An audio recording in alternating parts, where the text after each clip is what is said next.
ఏంటి అంటే English proficiency test. So already నేను ఏ కంట్రీకి ఏ ఇంగ్లీష్ టెస్ట్ అనేది ఆల్రెడీ మెన్షన్ చేశాను బోర్డ్ పైన.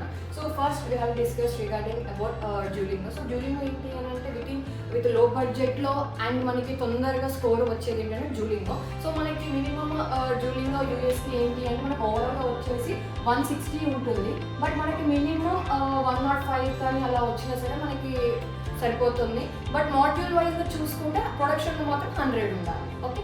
సో నెక్స్ట్ వచ్చేసి యూకేకి లాస్ట్ 2 years బ్యాక్ యూకేకి యాక్సెప్టెడ్ డ్యూలింగో, బట్ రీసెంట్ డేస్లో యాక్సెప్ట్ లేదు. సో అండ్ గోవిత్ కెనడా కూడా యాక్సెప్ట్ చేయదు డ్యూలింగో. సో అండ్ ఆస్ట్రేలియా కూడా యాక్సెప్ట్ చేయదు.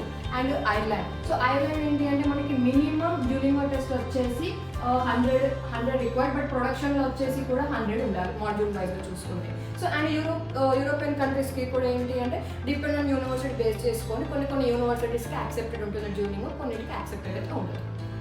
Okay. Next go with PT. So PT ఏంటి అంటే మనకి 2 types ఉంటుంది. One is the centre based and another one is the academic based. So మనకి ఓవరాల్గా బ్యాండ్ వచ్చేసి మనకి 90 అండ్ మనకి యూఎస్కి వచ్చేసి 60 ఉన్న సరిపోతుంది. సో స్పీకింగ్లో వచ్చేసి మనకి 60 ఉంటే ఏమవుతుందంటే మనం అనుకున్న యూనివర్సిటీస్ కానీ మనం అనుకున్న పర్టికులర్ కోర్స్ కానీ అప్లై చేసుకోవచ్చు. So and go with UK ఏంటంటే చాలా వరకు యూనివర్సిటీ అనే అకాడమిక్ బేస్డ్ కూడా యాక్సెప్ట్ చేస్తుంది. సో ఏంటి అంటే ఇంటర్మీడియట్ స్కోర్ ఎప్పుడైతే తక్కువ ఉంటుందో మనము ఈ ఆప్షన్ కూడా మనం యూజ్ చేసుకోవచ్చు. సో నెక్స్ట్ కెనడా యాక్సెప్ట్ చేయదు. సో నెక్స్ట్ వచ్చేసి ఆస్ట్రేలియాకి ఏంటంటే ఓన్లీ సెంటర్ బేస్డ్ మాత్రమే యాక్సెప్ట్ చేస్తుంది. మొత్తం ఓవరాల్గా వచ్చేసి 90 అండ్ మనకి మినిమం స్పీకింగ్ వచ్చి 60 ఉండాలి. సో అండ్ ఏంటి Ireland. So both. So centre based and academic based accept చేస్తుంది. సో డిపెండ్ ఆన్ యూ కంట్రీ కూడా మనకి ఏంటి అంటే పీటీ యాక్సెప్ట్ చేస్తుంది.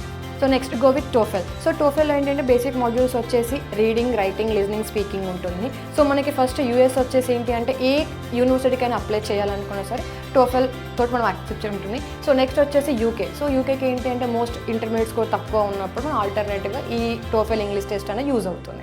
సో మనకి కెనడా అయితే యాక్సెప్ట్ చేయదు. సో అండ్ నెక్స్ట్ ఆస్ట్రేలియా ఏంటి అంటే మనకి అప్లికేషన్ పార్ట్ వరకు అయితే ఓకే, బట్ ఏంటి అంటే ఇమిగ్రేషన్ టైంలో కానీ వీసా టైంలో కానీ యాక్సెప్ట్ చేయదు. సో నెక్స్ట్ ఐర్లాండ్ వచ్చేసి ఏంటి అంటే అబోవ్ 90 ఉండాలి అండ్ స్పీకింగ్లో 20 ఉండాలి మినిమం. అప్పుడు అవుతూనే మనకి వీసా అనేది సక్సెస్ ఉంటుంది. సో నెక్స్ట్ అందర్ యూరోపియన్ కంట్రీస్కి డిపెండ్ ఆన్ కంట్రీ బేస్ చేసుకొని యాక్సెప్టెడ్ ఉంటుంది.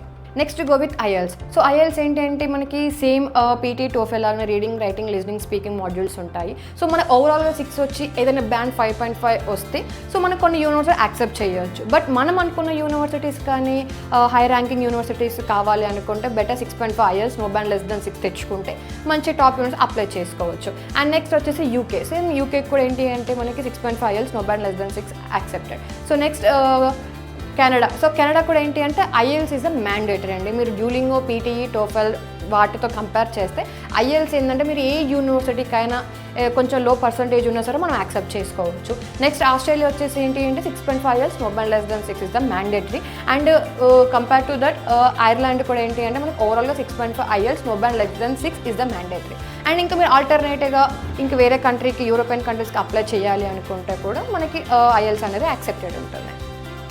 మరెన్నో ఇన్ఫర్మేషన్ వీడియోస్ కావాలి అంటే ఇప్పుడు ఇన్స్టాగ్రామ్లో ఫాలో అయిపోండి. అండ్ మీకు ఏదైనా క్వైరీ ఉన్నా సరే ఇన్స్టాగ్రామ్ టెక్స్ట్ చేయండి, మా టీం వాళ్ళు మీకు అప్రోచ్ అవుతారు. Okay, thank you.